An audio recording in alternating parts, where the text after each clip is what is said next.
really want it.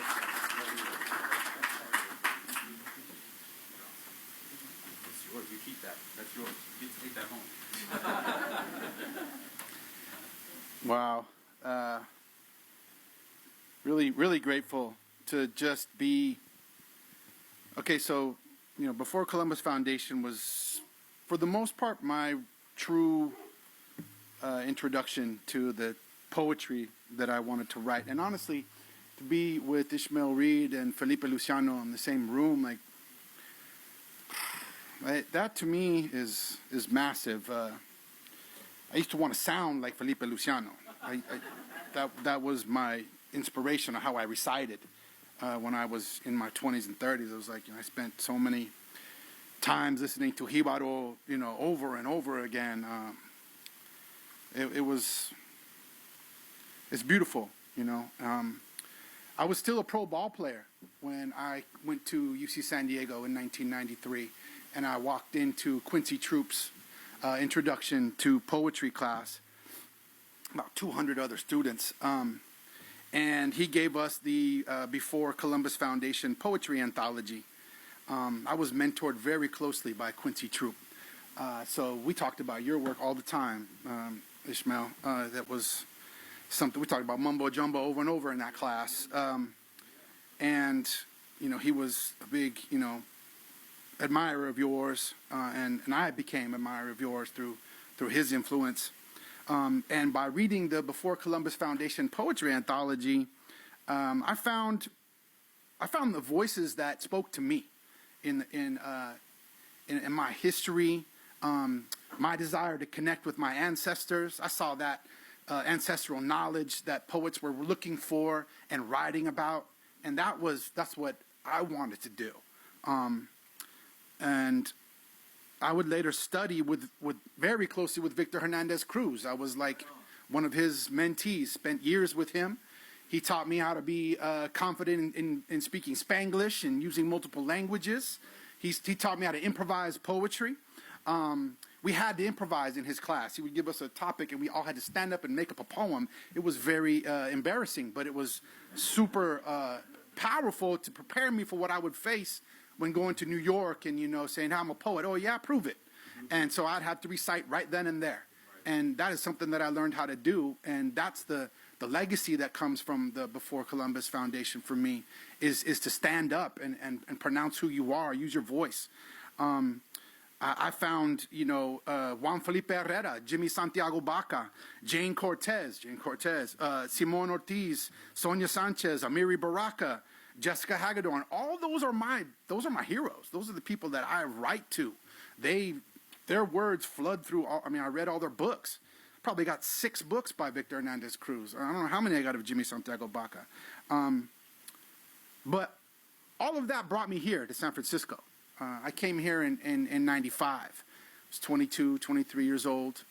And I think this is what got me to this podium, is being in this city. I think San Francisco is probably one of my biggest muses.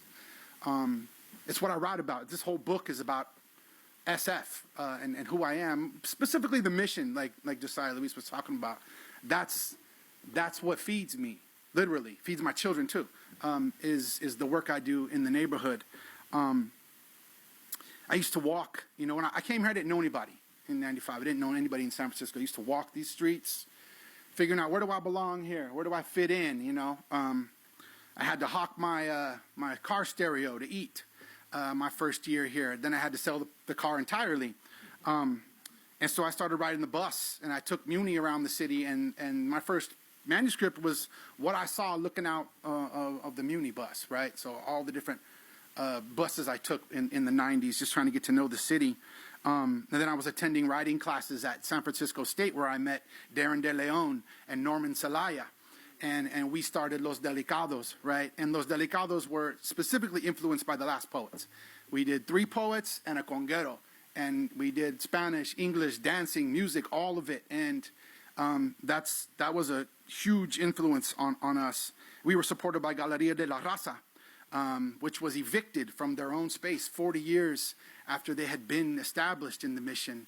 And later they would reopen up, 5 years later, finally back on 24th Street. But that's kind of been like this.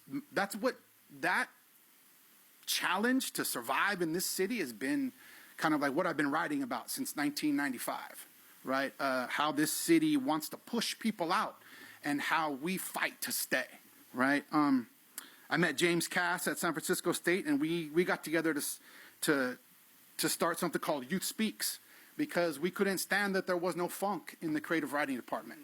I was like, what is going on? We're doing too much language poetry. I can't sing this. I can't dance. Where's the clave? I don't hear it. Where's the beats at? So we went into the high schools and we talked to the kids. We said, hey, we want you involved too. We want you to be able to come to the creative writing department one day and change it. And now if you look at spoken word throughout the nation, it's mostly people of color performing it. And it's mostly hip hop influenced. I would credit Youth Speaks to that entirely, along with Saul Williams. But I feel like that was a mission that we were on in the mid 90s. And so it was there that I learned at Youth Speaks how to teach poetry. I teach at USF now. I teach spoken word and theater at USF. And I didn't learn to teach at San Francisco State. I mean, great as that school is, I learned how to teach people poetry by working with teenagers. And I use the same philosophy today as I did then, which is there are no wrong answers in poetry. And the second thing I tell them is the standard is yourself. You don't got to sound like nobody else. Believe in your own voice. Believe in your own story and your own history and write that. And I teach that at USF. It's the same stuff I was teaching at McAteer High, back in '98. I hung out with Peary Thomas, who was another major mentor of mine, Roberto Vargas, Francisco Alarcón, Jenny Lim. Those are the people that pump through my veins when I perform. They amazed me because they engaged you for over an hour with rhythm, cadence, music, dance. I can just see Peary right now, playing with, the flute behind him, or John Santos playing with him, or Greg Landau. That's what I was imagining. These were people who were unafraid to share their voice out loud, unafraid to challenge the status quo, unafraid to be loud, to share their experience, to challenge people to speak up. And I'm lucky to practice that, to learn that here in San Francisco. This is what I came for, although I didn't really know it. This is what I came for. This is what I came to learn to be, was to be a poet, an outspoken poet. And I'm lucky to be able to perform at spaces like this, at SF Jazz, where I've been here with John Jang. We have performed here. I don't know where John is. Where are you at, John? John Jang wasn't. There he is. John Jang, amazing pianist.